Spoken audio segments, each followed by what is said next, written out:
जय हिंद दोस्तों। Welcome to decode UPSC. Decode UPSC में आपका स्वागत है।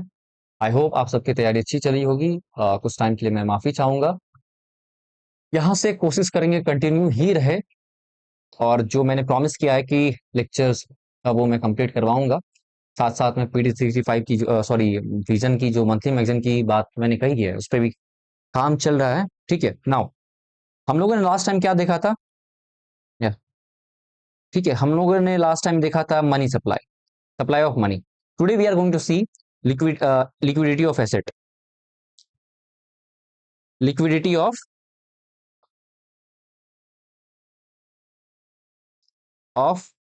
assets। Now liquidity of asset क्या होता है? सिंपल सी बात। एक बात मेरे को बताओ कि अगर मैं पूछूं आपसे कि भैया बताओ लिक्विडिटी ऑफ एसेट क्या होता है, सिंपल सी बात ये है कि ease of converting converting any asset into the cash. ठीक है, एसेट को आप क्या कर रहे हो? कन्वर्ट कर दे रहे हो किसमें? कैश में। यही लिक्विडिटी ऑफ एसेट हो गया। ठीक। अब यहां पे आता है कि भैया हाईली लिक्विड एसेट और लो लिक्विड एसेट। तो अगर हाईली लिक्विड एसेट की बात करोगे, सुनो मैं कह रहा हूं नोट्स बनाते चलो, जो समझ में आ रहा है जैसे नोट्स बनाते चलो। If you want notes, comment it down, है ना। Do join our Telegram group. वहां पे मैं चीजों को शेयर करता रहूंगा, बताता रहूंगा। अगर आप ज्वाइन करते हो then we are going to plan some quiz and all those things. ठीक है, एग्जाम पास आ रहा है, फोकस से लग जाओ बस। Highly liquid asset, highly liquid asset क्या हो गया? आपका गोल्ड हो गया, राइट। गोल्ड के साथ में क्या आ जाएगा? डिमांड डिपॉजिट, गवर्नमेंट सिक्योरिटीज हो गया, ट्रेजरी बिल्स हो गया। ये सारी क्या है आपकी? हाईली लिक्विड एसेट हो गया। लो लिक्विड एसेट क्या है? लो लिक्विड एसेट, लो लिक्विड एसेट में क्या आ जाएगा आपका? जो आपकी प्रॉपर्टी है, जमीन है ना, जमीन जो आप बेचने जा रहे हो, क्या इजिली बिक जाएगा क्या? लोकेशन कहाँ है, नहीं है। अगर आपको आज मान लो कि बिजनेस करनी है and you want to sell your जो पुश्तैनी जमीन है, तो नहीं बिक पाएगी ना, इट विल टेक टाइम। ठीक है, चलो, तो ये हो गया। अब we will see measure of money supply, measure of measure of money supply. क्या देखेंगे हम? मेजर ऑफ मनी सप्लाई देखेंगे। नाउ ये क्या मनी सप्लाई क्या हो गया? मतलब मेजर ऑफ मनी सप्लाई अगर देखा जाए तो इसका मतलब हो गया total amount of money in an economy at given point of time. मतलब total amount of money in an economy at given point of time, given point of time. ठीक है, एट गिवन पॉइंट पे भैया economy में कितना पैसा है, total money कितना है, वही बताता है आपका ये मनी जो अब मनी क्या बोलते हैं, मेजर ऑफ मनी सप्लाई है। अब ये मनी सप्लाई जो भैया दो क्रुशियल रोल प्ले करता है। क्रुशियल रोल कौन कौन सी भैया मनी सप्लाई की पहली आपकी आ जाती है, पहली फुर्सत में आती है मनी सप्लाई की, कि भैया आपकी जो इन्फ्लेशन है, प्राइस लेवल है। We are going to see in next topic. लेकिन प्राइस लेवल जो है, इन्फ्लेशन उसको कंट्रोल करता है। हाउ? सोचो, हाउ हाउ है। अब सोचो, अगर पैसा मनी सप्लाई ज्यादा है, यू हैव मोर मनी, चीजें कम है, लोग क्या करेंगे? ज्यादा हाई प्राइस पे उसको खरीदेंगे, है ना। हाई प्राइस पे खरीदोगे आप, तो मनी सप्लाई ज्यादा। अगर मनी सप्लाई को हमने कंट्रोल कर लिया, तोड़ ही दिया, पैसा मार्केट में है ही नहीं, तो चीजें बिकेंगी नहीं? बिकेंगी, लो कॉस्ट पे बिकेंगी। ठीक है, वैसे ही आपकी क्या करता है फिर ये भाई साहब? दूसरा क्या करता है? Interest rate. Interest rate, interest rate कौन सा भैया? आपका लोन का भी और डिपॉजिट का भी। तो लोन का कैसे? अगर मनी सप्लाई ज्यादा है, मार्केट में पैसा ही पैसा है, तो लोग क्या सस्ते रेट पे इंटरेस्ट लोन जो मिलेंगी सस्ते रेट पे मिलेंगी, क्योंकि मार्केट में पैसा बहुत ज्यादा है। अगर मार्केट में पैसा ही नहीं है, सोचो, और बैंक क्या करेगी? हायर इंटरेस्ट रेट पे लोन देगी। और डिपॉजिट, अगर मान लो आप डिपॉजिट कर रहे हो, जब डिपॉजिट आप कर रहे हो तब भी बैंक क्या करती है? आपको इंटरेस्ट रेट ज्यादा देगी। तो दिस इज गोइंग टू देखो। अब आरबीआई जो है, आरबीआई जो मेजर करती है मनी सप्लाई को, आरबीआई जो मेजर करती है मनी सप्लाई को, वो किस में करती है? M0, M1, M2, M3, M4। Now ये भैया M1, M2, M3, M4 है क्या बोला, ये देखेंगे, और एक PYQ भी करेंगे इस पे, सो दैट कि आपकी कॉन्सेप्ट जो है क्लियर हो जाए। नाउ सपोज कीजिए कि भैया देखो, अभी ये जो है हमारी M1 और M2, उसको हम लोग नैरो मनी कहते हैं। नैरो मनी क्यों कहते हैं? They are less in quantity. और M3 और M4 जो है उसको हम लोग क्या कहते हैं? ब्रॉड मनी कहते हैं। क्यों कहते हैं? क्योंकि they are more in quantity. That's why they are called narrow money and broad money, याद रहेगा। नाउ अब ये देखो, ये जो हमने बनाई ये आपकी कमर्शियल बैंक और पोस्ट ऑफिस बैंक दोनों रहेंगे। कमर्शियल बैंक में आपका डिमांड डिपॉजिट में हमने देखा था कि भैया आपका current account, saving account. Time deposit में आपका फिक्स डिपॉजिट और recurring deposit. Post office bank में क्या आ जाएगा आपका डिमांड डिपॉजिट में saving account only, there is no current account, and उसके बाद टाइम डिपॉजिट आ जाता है। ठीक है, नाउ चलो अब अगर एम थ्री में क्या, सॉरी M1 में क्या क्या होगा, तो भैया M1 में करेंसी इन पब्लिक हैंड, लोगों के हाथ में जो पैसा है वो M1 में आ जाएगा। प्लस में कमर्शियल बैंक का डिमांड डिपॉजिट, ये आपकी M1 में। क्या भाई साहब टाइम डिपॉजिट होगा? नहीं होगा जी। पोस्ट ऑफिस बैंक का डिमांड डिपॉजिट होगा? नहीं होगा जी। और time deposit post office bank का होगा? नहीं होगा जी, ये चीजें नहीं होगी। M2 जो है, M2 में क्या क्या आएगा, M2 में क्या क्या होगा, M2 में आपका जो करेंसी इन पब्लिक आ गया, उसके साथ साथ क्या आएगा भैया, time demand deposit of commercial bank, उसके साथ आपकी पोस्ट ऑफिस बैंक की डिमांड डिपॉजिट। भाई साहब यहाँ पे क्या time deposit of both commercial bank and post office bank will not be there. M3 जो होगा, M3 M1 प्लस में आपकी time deposit of commercial bank. तो भैया currency in public hand, current account, saving account, demand deposit commercial bank और time deposit, ना ही आपका saving post office bank का कुछ भी नहीं होगा। M4 में भैया सारा, M1 सॉरी M3 प्लस में पोस्ट ऑफिस बैंक, तो करेंसी इन पब्लिक हैंड हो जाएगा, उसके साथ में डिमांड कमर्शियल बैंक का demand deposit, time deposit of commercial bank, public sorry post office bank का time deposit, demand deposit and time deposit. बात कर लेते हैं भैया लिक्विडिटी की, तो कौन ज्यादा लिक्विड है, तो आपकी M1 जो है लिक्विडिटी हाई होगी फर्स्ट पोजीशन पे, सेकंड पोजीशन पे M2, थर्ड पोजीशन पे M3 एंड फोर्थ पोजीशन पे आपका M0। क्लियर है जी ना। उसके बाद आपकी अगर बात क्वांटिटी की बात करेंगे, हमने देखा कि भैया नैरो मनी कम होगा, तो आपकी क्वांटिटी सबसे ज्यादा किस में होगी, M4 में। फर्स्ट रैंक आपका M4 सबसे ज्यादा, सेकंड में आपका क्या आ जाता है M3, थर्ड में आपका M2 और फोर्थ में M1। ठीक है, लिक्विडिटी सबसे ज्यादा M1 में और क्वांटिटी सबसे कम M1। ठीक है, ये याद रहेगा, कोई दिक्कत यहां तक ना। इसी बेसिस पे एक क्वेश्चन कर लेते हैं। अभी ये क्वेश्चन क्या कहता है जी, देखो कहता है कि if you withdraw 1 lakh rupee in the cash from your demand deposit account eight your bank ना। अच्छा सोचो, एक चीज बताना भूल गया मैं ना। अब यहाँ पे जो है देखो, कुछ बेसिक है। बेसिक क्या है कि भैया M3 जो है ये कॉमनली यूज्ड मेजर्स है मनी सप्लाई का। इसको हम लोग एग्रीगेट मॉनेटरी क्या बोलते हैं, रिसोर्सेज भी कहते हैं, एग्रीगेट मनी सप्लाई भी कहते हैं इसको। ठीक है, और आरबीआई जो क्या करती है M3 को यूज करती है, ठीक है, विल फोकस करेगी ज्यादा इस पे। ठीक है, M0 से M1 में ये, लेकिन M3 जो है ज्यादा ये यूज होती है। ठीक है, नाउ अब ये M3 जो है यहां देख लिए। अब यहाँ पे बात करते हैं कि भैया अगर आप 1 लाख रुपए विद्रॉ करते हो in cash from your demand deposit account in at your bank, जो डिमांड डिपॉजिट है, immediate effect on the aggregate money supply in economy will be. तो कह रहा है डिमांड डिपॉजिट पे, आइए जी we will see. Aggregate money supply क्या है हमारा, M3 है। कह रहा डिमांड डिपॉजिट से अगर आप कमर्शियल बैंक का 1 लाख, यहां से मान लीजिए यहाँ पे 1 लाख है, यहाँ पे 1 लाख है, यहाँ पे 1 लाख है, टोटल M3 कितना मार्केट में हो गया, 3 लाख हो गया। आपने 1 लाख यहाँ से निकाल के आपने क्या करा, यहाँ डाल दिया, तो भैया बात तो बराबर ही हो गई ना। तो सिंपल सी बात है, क्या कह रहा है कि भैया it is going to reduce, नहीं हो गई क्योंकि आपकी शिफ्ट हो जा रही है, तो लेकिन टोटल तो उतना ही है। फिर कह रहा है इट इज इंक्रीज, ये भी नहीं होगा। It is increase by more than 1 lakh, नहीं भाई साहब 1 लाख निकाले तो इंटरेस्ट थोड़ी सा मिल रहा है क्या आपको। उसके बाद it leave unchange, option D will be correct. ठीक है, ये ज्यादा टफ नहीं था, बस कॉन्सेप्चुअल क्लैरिटी आपके पास में तो हो जानी है। Now we will move toward money multiplier. ठीक है ना, मनी मल्टीप्लायर क्या भैया, मनी मल्टीप्लायर अगर देखा जाए तो ये क्या बवाल है, मनी मल्टीप्लायर। मनी मल्टीप्लायर कुछ नहीं है, it refer the amount of M3 can be generated by using, can be generated by bank using M0।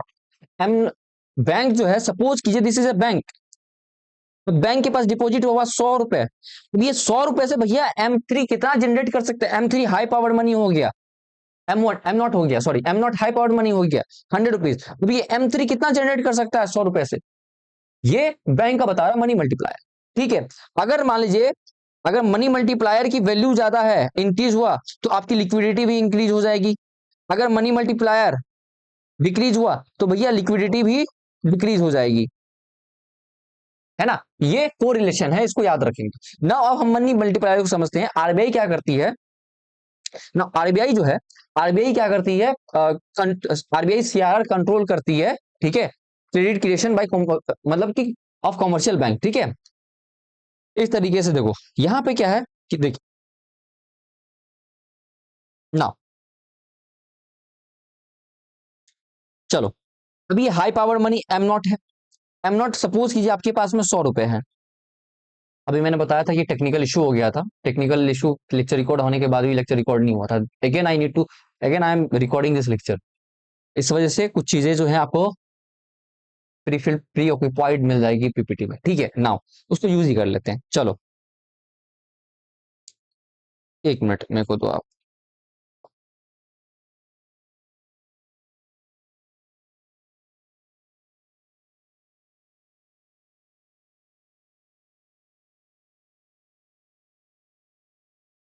Now suppose कीजिए आपके पास एम नॉट है। एम नॉट कितना, 100 रुपीज है, हाई पावर मनी। अब आपने क्या करा भैया, सीआरआर कितना है, 10%, 10% रिजर्व रखना है आपको।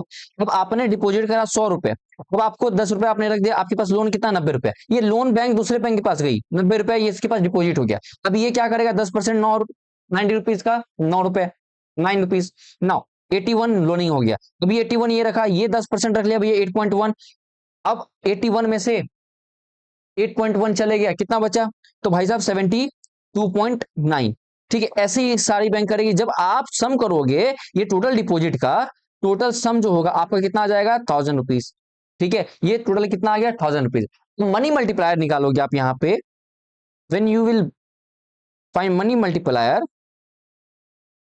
तो how you are going to find money multiplier भैया, तो stock of total money, total money कितना जो कि एम नॉट है, कौन में कितना हो जाएगा, stock of high, high powered money, high powered money. High powered money क्या है भैया आपका, एम नॉट हो गया। तो भैया 1000 रुपीज अपन में 100, तो 10, we will get money multiplier 10। मतलब कि अगर 10% ऑफ क्या है भैया आपका सीआरआर है, तो क्या जनरेट करेगा, 10 times of money multiplier, 10 times of am not, 10 times of am not. अगर सपोज कीजिए अगर आपके पास में 1000 रुपए है तो 10,000 जनरेट करेगा, अगर 10% अगर सीआरआर है तो। अगर आपके पास में 10% सीआरआर आपने लगा रखा, अगर आपके पास में 10,000 है, it is going to generate 1 lakh. अगर 1 लाख है आपके पास में एम, तो M3 will be 10 lakh eight 10%। ठीक है, नाउ अब जो है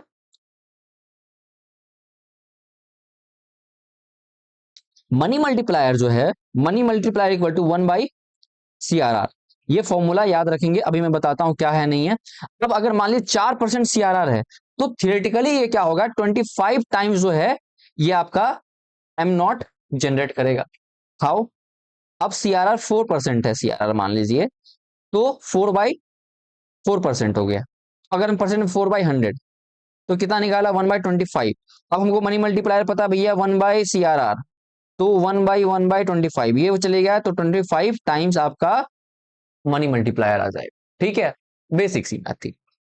सी सेट पे ध्यान दे रहे हो ना, नाइट मेरा बंदा जा रहा है, सी सेट करते रहो, ठीक है। चलो ये हो गया आपका। नाउ अब ये जो अगर मनी मल्टीप्लायर इंक्रीज होगा, मनी मल्टीप्लायर इंक्रीज अगर होगा, तो भैया आपका सीआरआर डिक्रीज होगा। अगर सीआरआर इंक्रीज होगा तो मनी मल्टीप्लायर डिक्रीज होगा। वी हैव सीन कि 4% सीआरआर पे we are going to get money multiplier 25 times, और 10% पे हमको कितना मिल रहा है भाई साहब, कितना मिला 10% पे, बताओ, 10 टाइम्स। अच्छा 5% पे, 5% नहीं, 15% अगर सीआरआर है, तो मनी मल्टीप्लायर क्या होगा, डू कॉमेंट इट। अगर if you are listening it, if you are listening it, तो आप बताओगे क्या होगा। ठीक है, चलो यहां तक क्लियर है। अब ठीक है, अब जो कि मनी मल्टीप्लायर जो है, मनी मल्टीप्लायर को अगर हमें इंप्रूव करना, how it is going to improve, money multiplier directly improve क्या करेगा भैया, ये हमारी इंप्रूव क्या करता है, ये इंप्रूव करेगा हमारी इकोनॉमी को, हमारी इकोनॉमी को इंप्रूव करेगा, इकोनॉमी डेवलपमेंट को इंप्रूव करेगा, कंजप्शन को इंप्रूव करेगा, लोन एक्टिविटीज को इंप्रूव करेगा, उसके साथ में बैंकिंग पेनिट्रेशन को इंप्रूव करेगा, डिजिटल इकोनॉमी इंप्रूव करेगा। अगर हम मनी मल्टीप्लायर को इंप्रूव करना चाहते हैं, मनी मल्टीप्लायर जो इकोनॉमी डेवलपमेंट को हो गया, बैंकिंग पेनिट्रेशन को हो गया आपका, फिर जाके फाइनेंस, ठीक है, कंजम्पशन को, लोन एक्टिविटीज को इंप्रूव करेगा। लेकिन मनी मल्टीप्लायर कैसे इंप्रूव होगा? Money multiplier is going to improve with banking penetration, उसके साथ साथ फाइनेंशियल जब इंक्लूजन होगा, ज्यादा से ज्यादा लोग जुड़ेंगे, ज्यादा से ज्यादा लोग अपना ट्रांजेक्शन बैंक में अकाउंट खोलेंगे और बैंक यूज करना स्टार्ट करेंगे, then it is going to increase. ठीक है, नाउ एक क्वेश्चन देखिए अपन क्या, नाउ मनी मल्टीप्लायर जो है, money multiplier is an money multiplier in an economy increase with what, किससे होगा? And increase in cash reserve ratio, नहीं जी। अगर मान लीजिए कैश रिजर्व रेशियो हमने क्या देखा, सीआरआर इंक्रीज होगा तो मनी मल्टीप्लायर डिक्रीज होगा, जब सीआरआर इंक्रीज होगा तो मनी मल्टीप्लायर हमारा डिक्रीज होगा, वी हैव सीन, तो ये ऑप्शन नहीं है। नाउ उसके बाद increase in the banking habit of population, ठीक है चलो ये रखते हैं, ये अभी हमने देखा था।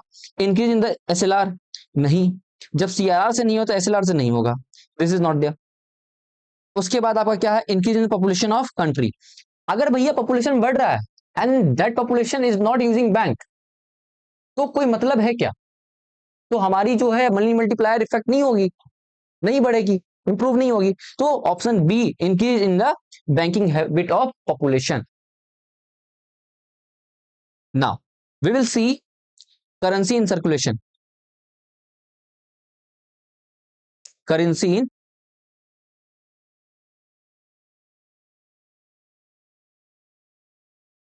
छोटा छोटा टॉपिक है,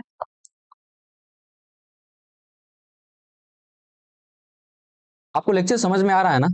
ऐसा तो नहीं लग रहा कि भैया बस लिख रहे होते हैं चीजें, बता बोल रहे होते हैं, देखो ऑफ करो एडजस्ट, फिलहाल के लिए इकोनॉमी ऐसे ही पढ़ेंगे अपन, अच्छे से पढ़ेंगे। अगर नोट चाहिए तो भैया आप मेरे को कमेंट करो ना, बताओ ना कि नोट चाहिए, डू ज्वाइन टेलीग्राम ग्रुप ना, how I would how I would know कि भैया आपको नोट चाहिए, आप कहोगे नहीं तो मैं कैसे बताऊं आपको, आपको जरूरत है, let me know. And this is a lecture भैया, मैं करंट भी लेके आऊंगा, इसके साथ में करंट करवा दूंगा आपको इकोनॉमिक्स का। 15 क्वेश्चन में से 13 कहीं नहीं जाने बच्चे, कहीं नहीं जाना है, भरोसा कर लो, बस इतना ही जानो और कुछ नहीं। ठीक है, अब money sorry currency in circulation क्या है? तो भैया ये इंडिकेटर है, मेजर करता है कि cash, cash as a instrument, payment instrument को करेंसी इन सर्कुलेशन क्या करता है, ये इंस्ट्रूमेंट है जो मेजर करता है, मेजर व्हाट, कि भैया cash as a payment instrument हो रहा है, cash as payment instrument instead of, ठीक है आपका पेमेंट इंस्ट्रूमेंट जैसे कि चेक हो गया, एनईएफटी हो गया, आरटीजीएस हो गया, कार्ड हो गया, यूपीआई हो गया। ठीक है, तो करेंसी सर्कुलेशन इंडिकेट करता है, it is indicator to measure the cash as a payment system हो गया। ठीक है, दैट इज इंस्टेड ऑफ आपकी जो पेमेंट सिस्टम हो गया, आरटीजीएस हो गया, फिर जाके आप एनईएफटी और जाके कार्ड वगैरह हो गया, उसके अलावा। ठीक है, नो यहां तक क्लियर है?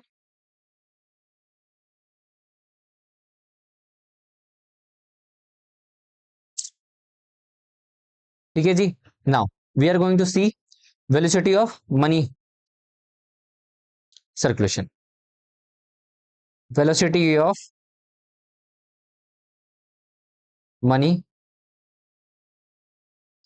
ये सिंपल सी बात है, ये कुछ नहीं, बस ये है कि average number of times money passes from one hand to another hand.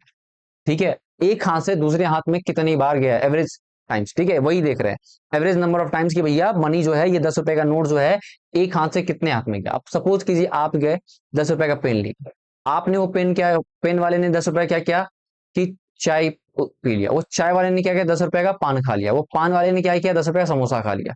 अब ये वही दिखा रहा है कि भैया एक गिवन पीरियड ऑफ टाइम है, लेट सपोज कीजिए 1 घंटे में वो पैसा जो है सर्कुलेशन में कितना रही है, एक हाथ से दूसरे हाथ में कितना गई है, एवरेज नंबर ऑफ टाइम्स वही देख रही है। ठीक है ना, ये डिपेंड करता है कि भैया अगर देखो ये जो जो पुअर पीपल होंगे उसमें ज्यादा होगा money circulation, velocity of money circulation, instead of जो रिच होंगे। डेवलप कंट्री में ज्यादा होगा क्योंकि लोग वहां पे बचाते कम खाते ज्यादा है, तो मनी सर्कुलेशन ज्यादा। ठीक है, वेलोसिटी जो मनी सर्कुलेशन का ज्यादा होगा। यहां तक क्लियर है? Now we will move to monetary policy, जो करना था मॉनेटरी पॉलिसी मेन है। देखो यहां तक ध्यान नहीं दिए तो, लेकिन अब ध्यान दे लो बच्चे, अब ध्यान दे लो, क्योंकि यहां से जो है क्वेश्चन हर साल यूपीएससी पूछती ही पूछती है, मॉनेटरी पॉलिसी।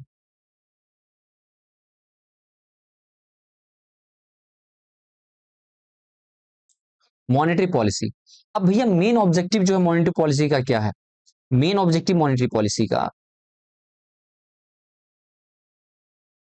मेन ऑब्जेक्टिव अगर आप देखोगे मॉनेटरी पॉलिसी का क्या है, सिंपल सी बात है कि भैया maintain the price stability.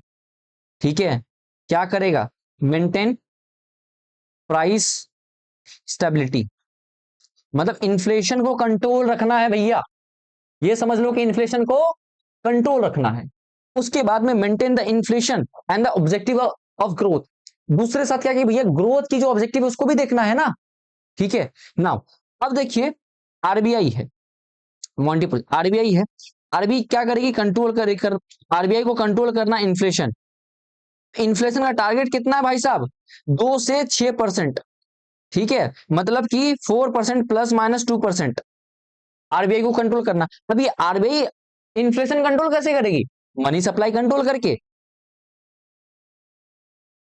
Money supply control करेगी। भाई साहब ये मनी सप्लाई कंट्रोल कैसे होगा? कैसे होगा? अब मनी सप्लाई कंट्रोल होगा, बैंक क्रेडिट कंट्रोल जब हम करेंगे तब होगा।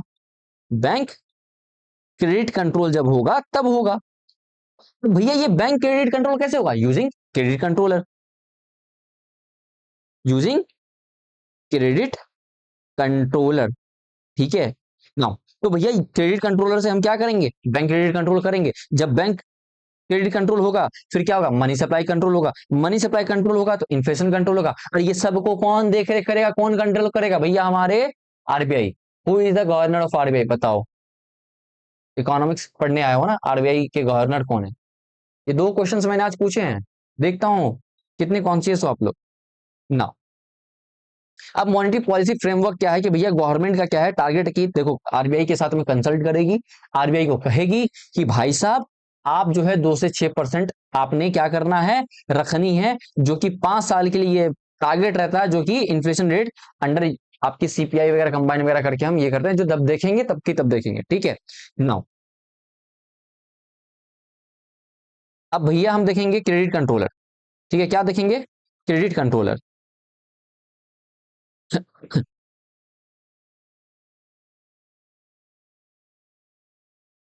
क्रेडिट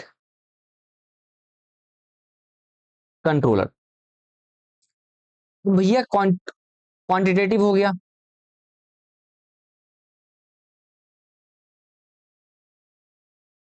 एक आपका क्वांटिटेटिव हो गया, दूसरा आपका क्वालिटेटिव हो गया।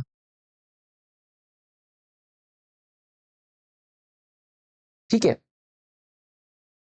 अब ये क्वांटिटेटिव जो है भैया ये क्वांटिटी की बात करता है, क्वालिटी की नहीं। क्वांटिटी मतलब ये जनरली जो है ना, ये क्या है कि भैया ये जो जनरल टूल है जो मतलब एक सेक्टर ऑफ इकोनॉमी को इफेक्ट नहीं करता, एंटायर सेक्टर ऑफ इकोनॉमी को इफेक्ट करता है। ठीक है, how this is going to effect the entire sector of economy. अब देखो, अब इसमें जो है आपकी क्वांटिटी टूल में आपकी सीआरआर आती है, एसएलआर आती है, cash reserve ratio, liquidity ratio, repo rate, reverse repo rate, triple R. ठीक है, उसके साथ आपकी क्या आती है भैया? बैंक रेट आती है। ठीक है, लिखते चलो लिखते चलो, बैंक रेट आती है, उसके बाद एमएसएफ आती है, उसके बाद एसडीएफ आती है ना। ये सब हम डिस्कस करेंगे आज की क्लास में। ओपन मार्केट ऑपरेशन आती है, इफ टाइम परमिट्स तब जाके सॉरी क्वालिटेटिव हम देखेंगे। अब ये क्वालिटेटिव में क्या आता है भाई साहब? मोरल सुएजन, उसके बाद क्या आता है? डायरेक्ट एक्शन,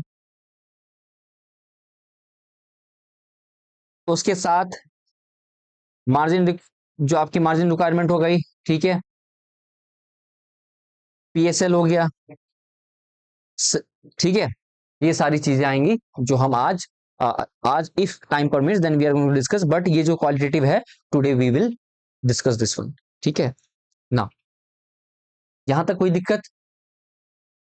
कोई दिक्कत? देखो, एग्जाम्स आ रही हैं, लाइफ में जो भी चीजें हैं सबको साइड रख के फोकस कर लो एग्जाम पे। आपके माँ बाप आपके लिए बहुत मेहनत करते हैं, आप जिस चीज के लिए हो वो बहुत बहुत ही मुश्किल है, आपने हिम्मत करा, यही सबसे बड़ी बात है। और यही कहना चाहूंगा कि अगर आए हो जिस चीज के लिए बस वो चीज करो, कर्तव्य पथ पे निकल गए तो निकल गए। अब जिस चीज के लिए हो पूरा करो और वापस जाओ। माँ बाप सपने देखते हैं कि बच्चा मेरा कलेक्टर बन के आएगा, तो कलेक्टर बनो। ठीक है, इधर उधर की बातें में, लोग आएंगे जाएंगे, मुलाकातें होंगी, सब कुछ होगा, सिर्फ पढ़ाई नहीं छोड़ना है। कोई परमानेंट नहीं होता, कोई कुछ नहीं होता, 1 महीना 2 महीना 10 दिन 1 साल 2 साल रहेंगे, चले जाएंगे। पढ़ाई हैम्पर मत होने देना, अपने काम हैम्पर मत होने देना। ठीक है, चलो अब हम स्टार्ट करते हैं क्वालिटेटिव टूल्स से। ठीक है, क्वालिटिव क्वालिटेटिव टूल्स। भाई क्वालिटेटिव टूल्स जो है, क्वालिटेटिव टूल्स जो है भैया, ये क्वालिटेटिव टूल्स क्या होता है भैया? इनडायरेक्ट टूल्स है। सबसे पहली बात लिखो, ये क्या है? इनडायरेक्ट टूल्स है। और ये एज ए जनरल क्या करेगा? इंटायर इंटायर इंटायर कंट्री को इफेक्ट करेगा। Entire country is going to be affected. ठीक है, नॉट अ सिंगल एक पर्टिकुलर सेक्टर। ठीक है, नाउ अब इसी में आपकी जो है सीआरआर एसएलआर को हम लोग, सीआरआर और एसएलआर को हम लोग क्या कहते हैं? कंबाइन करके स्टैट्यूटरी रिजर्व रिक्वायरमेंट, रिक्वायरमेंट भी कहते हैं। अब सोचो, अगर भैया इन्फ्लेशन है, तो अगर हम इन्फ्लेशन है, इन्फ्लेशन से हमको लड़ना है, तो हम क्या करेंगे? एसआरआर को डिक्रीज, मतलब सीआरआर एसएलआर को गिरा देंगे। ठीक है, सॉरी, इंक्रीज कर देंगे। अगर हमें इन्फ्लेशन से लड़ना है तो सीआरआर एसएलआर बढ़ा देंगे, अगर डिफ्लेशन से लड़ना है तो सीआरआर एसएलआर को डिक्रीज कर देंगे। ठीक है, नाउ अब फर्स्ट हेडिंग डालो भैया, CRR cash reserve ratio. CRR cash reserve ratio, cash reserve ratio. Now अब सीआरआर क्या है? सीआरआर किस बला का नाम है? नाउ समझो, सपोज कीजिए ये बैंक है, बैंक के पास आपने गया, आपने डिपॉजिट करा 100 रुपीज। बैंक जो है 100 रुपीज को क्या कर सकती है? लोन नहीं दे सकती है। बैंक नीड टू कीप 4%, अगर सीआरआर 4% है, bank need to keep 4% those cash with RBI, RBI के पास जाके जमा कर देगी। ठीक है, और 96 रुपीज यूज करेगी बाकी चीजों को करने के लिए, लोन तो देने के लिए। ठीक है, नाउ ये आप, ये जो बैंक जो है सीआरआर जो है, bank must keep this CRR with RBI, and यहां पे no interest rate, earn no interest, कोई भी इंटरेस्ट इनको नहीं मिलेगा इस चीज पे। ठीक है, अब कहोगे भैया ये जो चीज है, अब बैंक मान कैसे ले? यहां पे हम देखते हैं कि भैया लोग सिग्नल नहीं मान रहे होते हैं, लोग रूल्स, ट्रैफिक रूल्स फॉलो नहीं कर रहे होते हैं, तो आप तो बहुत बड़ी चीज कह रहे हो। तो भैया इसकी भी जुगाड़ है ना। तो ये क्या है कि आरबीआई जो है मैंडेट कह रही है बैंकों की, तुम्हें करना पड़ेगा। किससे? तो आरबीआई एक्ट 1934 के तहत, कि सीआरआर जो है आपको रखना ही रखना पड़ेगा, कैश रिजर्व रेशियो रखना ही रखना पड़ेगा। यहां पे कोई लिमिट नहीं है, no limit on CRR, no limit on CRR, but practically low ही रखते हैं। अब सोचो कि भैया 100 रुपया है, अब मैंने क्या करा, 100 रुपीज जो है सीआरआर लगा दिया 100%। भैया जो भी डिपोजिट आपने करा, अब वो सारा तो भैया आरबीआई के पास चले गया। अब अंबानी जी को पैसा चाहिए था, अंबानी जी आए कि भाई साहब गिव मी सम मनी। अब बैंक के पास पैसा है नहीं, बैंक पैसा देगा नहीं, तो अंबानी जी का बिजनेस होगा नहीं, अंबानी जी इन्वेस्ट करेंगे नहीं। जब अंबानी जी इन्वेस्ट करेंगे नहीं, प्रोडक्शन होगा नहीं, प्रोड्यूस करने के लिए भैया पैसा चाहिए, उनके पास रॉ मटेरियल नहीं है, उनके पास फैक्ट्री लगाने के लिए नहीं है, तो भाई साहब वहां पे ना लेबर काम कर रहे हैं, ना ही आपके मतलब इंटेलेक्चुअल पर्सन काम कर रहे हैं, ना ही प्रोडक्ट बन रहा है, तो आपकी जीडीपी नहीं बढ़ेगी, अनएम्प्लॉयमेंट इंक्रीज होगी या नहीं होगी? अनएम्प्लॉयमेंट इंक्रीज होगी, जीडीपी नहीं बढ़ेगी। हमने देखा है ना कि जीडीपी क्या है भैया? The value of good and services produce with in a country, वो भी एक पर्टिकुलर ईयर में, लेट्स से 1 ईयर, यही जीडीपी है ना। जीडीपी का भैया मेथड पता है ना? तीनों मेथड, इनकम मेथड से चले जाओ। तो हम प्रैक्टिकली क्या करते हैं? लो ही रखते हैं। ठीक है, अभी जो करंट रेट है, करंट रेट जो सीआरआर का क्या है? 4.50% इतना रखेगी।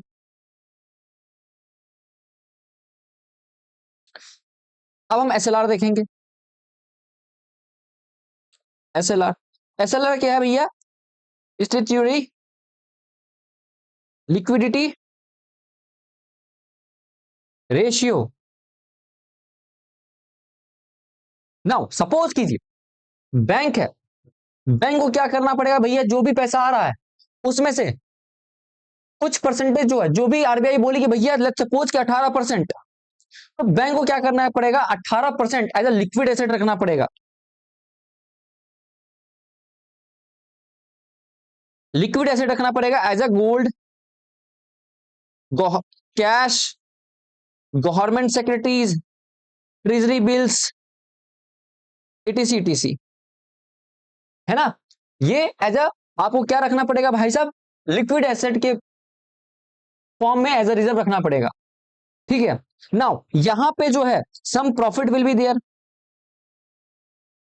सम प्रॉफिट, और ये जो है केप्ट विद देमसेल्फ, वो खुद के साथ रखेंगे। ऐसा नहीं कि आरबीआई में जाके जब डिपॉजिट कर दिए, नहीं। आप कहोगे भैया ये तो खुद के साथ रख रहे हैं, कर सकते हैं कुछ, आरबीआई जब इंस्पेक्शन करेगी और पकड़े गए तो बस भैया गए, फिर कर लिए बिजनेस, फिर खोल लिए बैंक। ठीक है, अब ये कहोगे कि भैया ये जो है अब किस मैंडेट के तहत? तो भैया ये आता है आपका बैंकिंग रेगुलेशन एक्ट 1949 के तहत। According to banking regulation act 1949, bank must maintain SLR. ठीक है जी। नाउ लीगली जो है, लीगली आपका मैक्सिमम कितना होना होगा? 40%। ठीक है, लेकिन अभी कितना है? 80% ऑफ हमारा चल रहा है।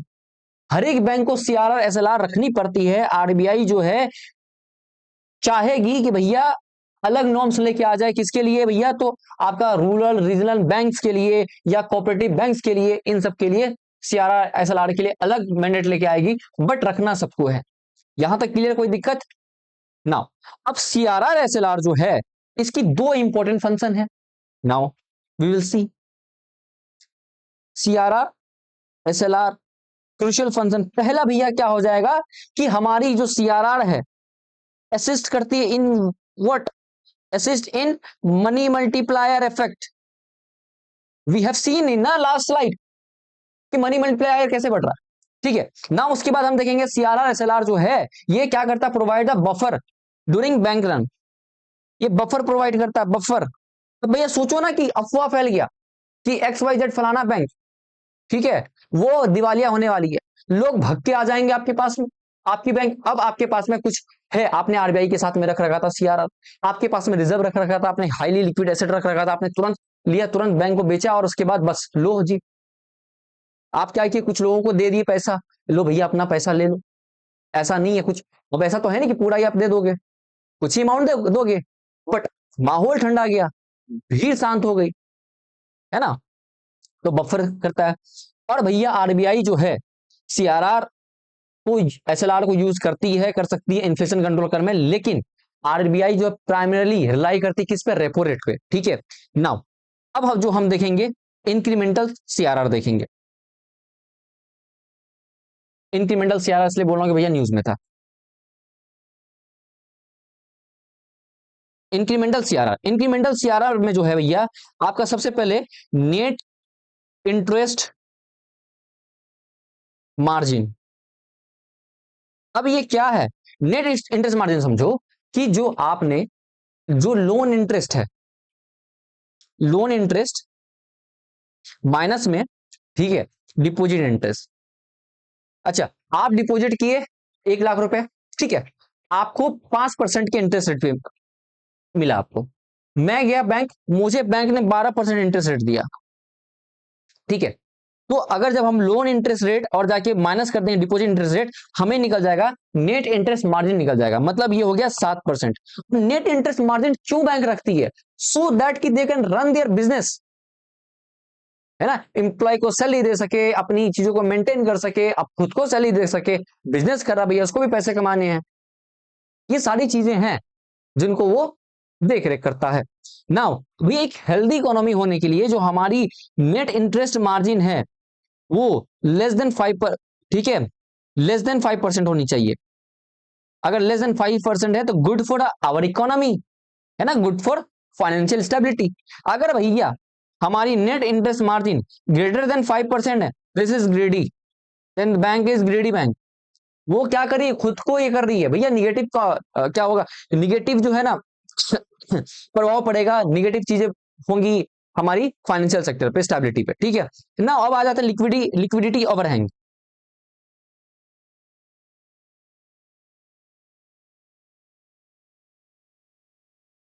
लिक्विडिटी ओवरहैंग, लिक्विडिटी ओवरहैंग को क्या हो गया भैया, जब आपकी मनी सप्लाई, मान लीजिए कि मनी सप्लाई जो है आपकी ग्रेटर है, बहुत ज्यादा है, किससे, डिमांड फॉर मनी, ठीक है, मनी की डिमांड है 100 रुपए और आपको दे गया 1 लाख रुपए, तो भैया मनी सप्लाई तो ज्यादा हो गया, डिमांड फॉर मनी। अब भैया अगर मनी सप्लाई ज्यादा है तो ये लिक्विडिटी ओवर इफेक्ट हो गया, सॉरी, लिक्विडिटी ओवरहैंग हो गया। लिक्विडिटी ओवरहैंग तभी होगा, liquidity overhang is nothing but when money supply is greater than the demand of money. इसके रिजल्ट में क्या होगा कि भैया लोन इंटरेस्ट रेट चीप हो जाएगी, लोन इंटरेस्ट रेट चीप हो जाएंगी, सस्ती हो जाएंगी, राइट ना। उससे क्या होगा भैया, प्रॉब्लम हो जाएगा हाई इन्फ्लेशन का, हाई इन्फ्लेशन का। अच्छा एग्जांपल समझो कि आपकी रिक्वायरमेंट थी बचपन में 100 रुपए, और नाना जी नानी जी आई और दादा दादी थे क्या कि आपको 1000 रुपए दे गई, 10,000 दे गई। अब आप क्या करोगे, 100 रुपए आपने सोचा था कि भैया मैं, मतलब वो जो गेम था ना, वीडियो गेम जो 100 रुपए में आती थी, वो टू टू करती थी, अब रिक्वायरमेंट आपकी होती, अब आप क्या करोगे, अब तो भैया साइकिल लेंगे हम, मतलब छोटे छोटे होते हैं हम लोग की अलग ही होती है।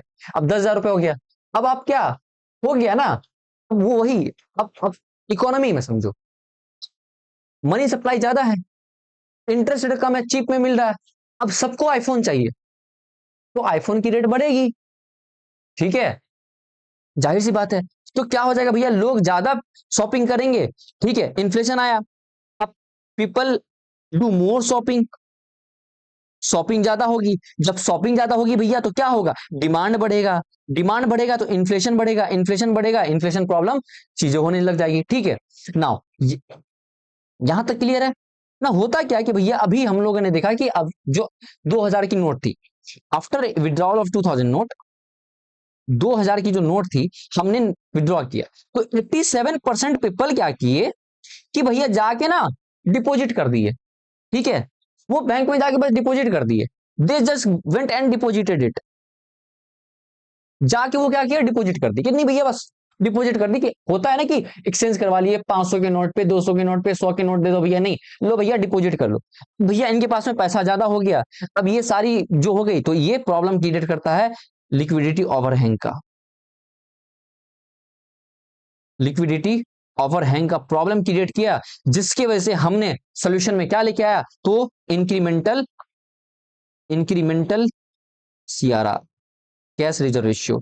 इंक्रीमेंटल सीआरआर किस लिए था भैया, हम लोगों ने इंक्रीमेंटल सीआरआर लेके आया, जो भी एक्सेस लिक्विडिटी है, एक्सेस लिक्विडिटी है मार्केट में, उसको हम क्या करेंगे, एब्जॉर्ब कर लेंगे, ठीक है। अब किस चीज के लिए आया, to absorb, absorb excess liquidity in market, ठीक है। अब क्या हो गया इससे, अब कैसे करेंगे कि बैंक को बोले भैया सुनो, बैंक नीड टू रिक्वायर, कि requiring bank to keep extra 10% of, extra 10% CRR on deposit between, जो भी आपका 19 मई 2023 से लेके आपका जुलाई 28 तक आया, ठीक है, 19 मई 2023 से जुलाई 28 तक आया, वही 2023 में, उस पे भैया आपको क्या करना है, 10% एक्स्ट्रा रखना है, ठीक है। नाउ इस पे क्या है कि भैया आरबीआई जो है ये इंक्रीमेंटल सीआरआर पे कोई भी इंटरेस्ट नहीं देगी उसको, देयर इज नो बेनिफिट,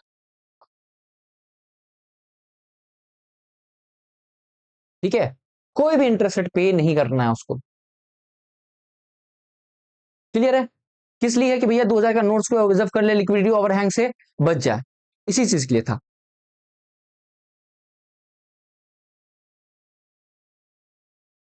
ना क्वेश्चन देखेंगे हम, चलो आ जाओ। कह रहा कि भैया money multiplier in an economy increase with, हमने देख लिया कि भैया increase in the population of, sorry, increase with the banking habit of population, population का अगर बैंकिंग हैबिट इंक्रीज होता तो होता है। चलो अब आ जाते हैं भैया to find the correct statement about SLR. To meet SLR commercial bank must keep cash only, ठीक है। नाउ अब कह रहा है SLR is maintain by the bank with themself, कह रहा है ना कि भैया बैंक के साथ में, मतलब खुद के साथ में रखेगा, हमने वही देखा था।